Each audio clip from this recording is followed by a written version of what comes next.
ابن ابی دنیا بہت مشہور عالم محدث اور صوفی ہیں، تیسری صدی کے بزرگ ہیں اور امام بخاری رحمۃ اللہ تعالی علیہ کے شاگردوں میں سے۔ آپ نے ایک بڑی خوبصورت روایت ذکر کی ہے کہ لکھتے ہیں کہ جب پیارے آقا مکی مدنی مصطفیٰ صلی اللہ علیہ وآلہ وسلم معراج پر تشریف لے گئے، اس دوران آپ صلی اللہ علیہ وسلم نے ایک عجیب منظر دیکھا۔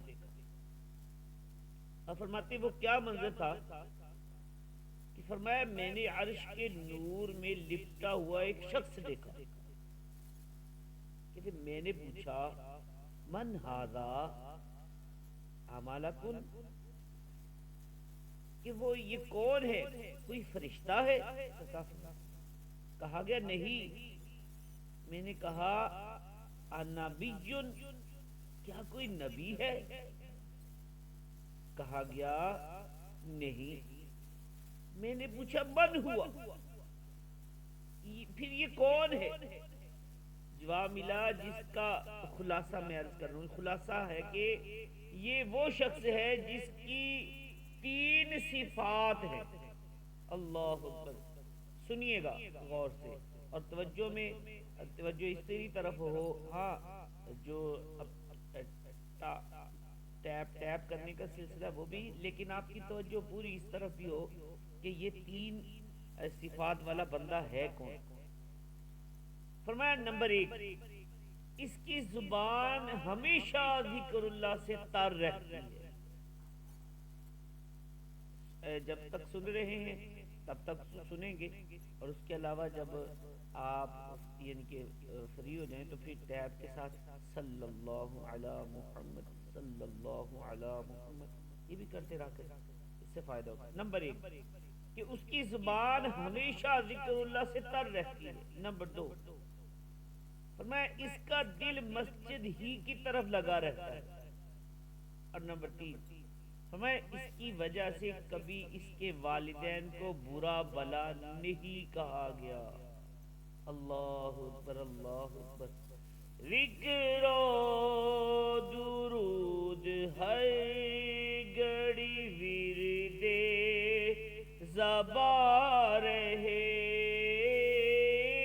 ذکر و درود ہر گھڑی ورد زباں رہے، میری فضول گوئی کی عادت نکال دو، میری فضول گوئی کی عادت نکال دو۔ صلو علی الحبیب صلی اللہ علی محمد۔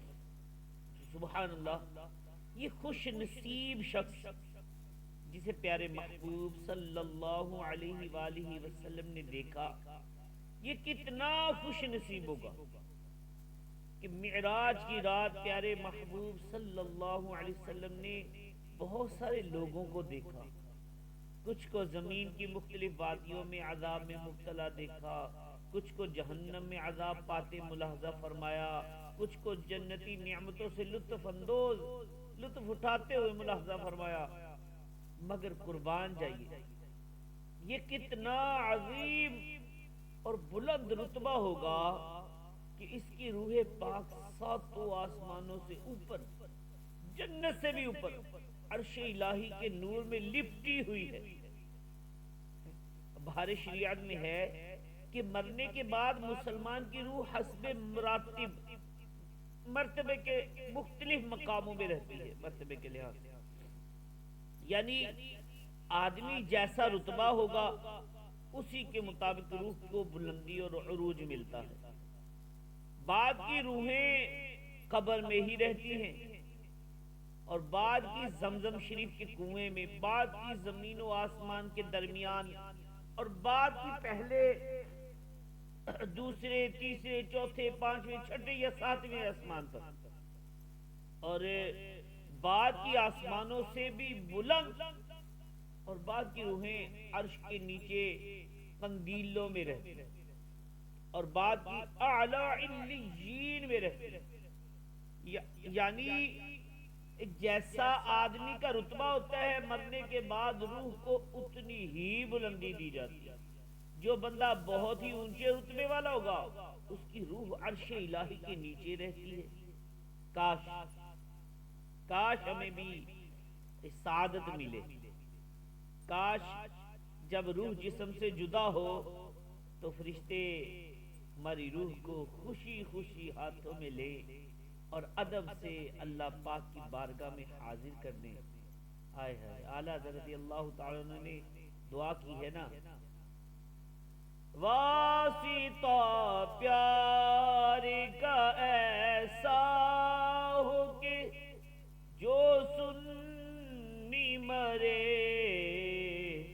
یوں نہ فرمائے تیرے شاہد کے وہ فاجر گیا. اللہ کریم اعلیٰ فرماتے یا اللہ پاک اپنے حبیب صلی اللہ علیہ وسلم کے صدقے میں یہ کرم فرما کہ جو بھی اچھے عقیدے والا مسلمان اس دنیا سے جائے تیرے گواہ، یعنی فرشتے یہ نہ کہے کہ یہ بندہ گناہگار ہے، بلکہ اس کے انتقال پر عرش پر یہ خبر مشہور ہو کہ وہ نیک بندے کی روح آ رہی ہے، اور زمین پر یہ مشہور ہو کہ وہ اچھے عقیدے والا نیک مسلمان دنیا سے چلا گیا. اللہ اکبر اللہ اکبر. یہاں سے اب اندازہ لگائی کہ خوش نصیب شخص جس کی روح کو پیارے محبوب صلی اللہ علیہ وسلم نے زمین پر نہیں، زمین و آسمان کے درمیان نہیں، ساتوں آسمان پر نہیں، بلکہ ساتوں آسمانوں سے اوپر عرش الہی کے نور میں لپٹا ہوا دیکھا. وہ شخص کتنا بلند رتبہ ہوگا. اس شخص کے متعلق پوچھئے، بلکہ پوچھنے پر کیا بتایا گیا یہ کون ہے، تو کیا فرمایا کہ اس بندے کی 3 صفات ہیں. یعنی گویا یہ وہ صفات ہیں جن کے ذریعے اسے اتنی بلندی نصیب ہوئی کہ اس کی زبان ہمیشہ ذکر اللہ سے تر رہتی تھی، اس کا دل مسجد ہی کی طرف لگا رہتا تھا. اس کی وجہ سے کبھی اس کے والدین کو برا بھلا نہیں کہا گیا. اللہ اکبر اللہ اکبر. ہم غور کریں کہ بظاہر یہ تینوں کام کتنے آسان ہیں. کثرت سے اللہ پاک کا ذکر کرنا، مسجد میں دل لگائے رکھنا، اپنے ماں باپ کی عزت کا خیال رکھنا، یہ تینوں کام کریں گے تو انشاءاللہ عز و جل اونچا رتبہ نصیب ہوگا.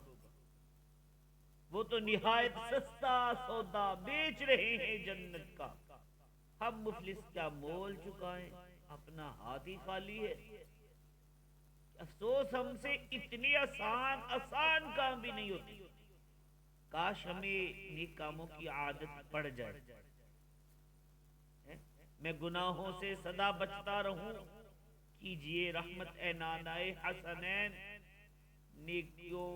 نیکیوں میں دل لگے ہر دم بنا، عامل سنت اے نانائے حسین. تو یہ تینوں کام جو اس نیک آدمی کے بیان ہوئے، یہ تینوں بہت ہی فضیلت والے کام ہیں، اور ہمیں بھی یہ کام کرنے کی ترغیب دی گئی ہے. اللہ پاک قرآن پاک میں ارشاد فرماتا ہے یا ایھا الذین آمنوا اذکروا اللہ ذکرا کثیرا. سورۃ احزاب کی آیت نمبر 41 میں پڑھیں گے تو اللہ پاک فرماتا ہے ایمان والو اللہ کو بہت زیادہ یاد کرو. تو پتہ چلا اللہ پاک کا ذکر کثرت سے کرنا قرآنی حکم ہے. کتنی کثرت سے ذکر کرنا ہے؟ رسول پاک صلی اللہ علیہ وسلم نے فرمایا اللہ پاک کا ذکر اتنی کثرت سے کرو کہ لوگ تمہیں دیوانہ نہ کہیں.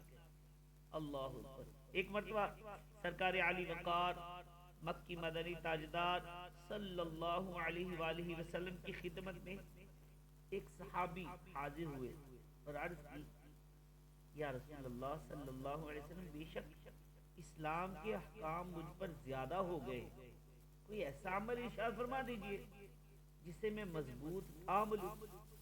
اللہ پاک کے آخری نبی رسول ہاشمی صلی اللہ علیہ وآلہ وسلم نے ارشاد فرمایا تمہاری زبان ہمیشہ اللہ پاک کے ذکر سے تر رہے۔ مشہور مفسر مفتی احمد یار خان نعیمی رحمت اللہ تعالی علیہ اس حدیث پاک کی شرح میں فرماتے ہیں غالباً سائل یعنی سوال پوچھنے والے صحابی رضی اللہ تعالیٰ عنہ کا سوال نوافل کے متعلق تھا کہ یا رسول اللہ صلی اللہ علیہ وسلم نفل عبادت بہت ساری ہیں، ان میں سے کوئی ایک عبادت بتا دیجئے جسے میں مضبوط تھام لوں۔ اس پر پیارے آقا مکی مدنی مصطفیٰ صلی اللہ علیہ وسلم نے یہ جواب دیا مقصد یہ ہے کہ ہر وقت زبان پر کوئی ذکر اللہ جاری رہے، اللہ پاک ایسی زندگی نصیب کرے، آمین بجاہ النبی الامین صلی اللہ علیہ وآلہ وسلم۔ یہ تینوں چیزیں جو ہیں ان کے اوپر اگر ہم ذکر شروع کریں تو ایک ایک کے اوپر کافی سارا قرآن پاک میں یہ ذکر اللہ کے اوپر ہی انشاءاللہ کافی ساری ترکیب بن سکتی ہے، لیکن میں آج اس کو مختصر کر رہا ہوں کہ اللہ پاک ہمیں جتنا ہم نے سن لیا اس کو بھی یاد کرنے کی، اور انشاءاللہ نیکسٹ ٹائم میں انشاءاللہ اسی کو آگے بڑھاتے ہوئے ان تینوں چیزوں کو پیش کرنے کی کوشش کروں گا تاکہ ہمارا ذکر میں کثرت کرنے کے جو معاملات ہیں ان کے جو فضائل ہیں ان کا پر بھی اللہ پاک ہمیں توفیق عطا فرمائے، اور بقیہ چیزیں بھی انشاءاللہ موقع ملا تو عرض کرنے کی کوشش کروں گا۔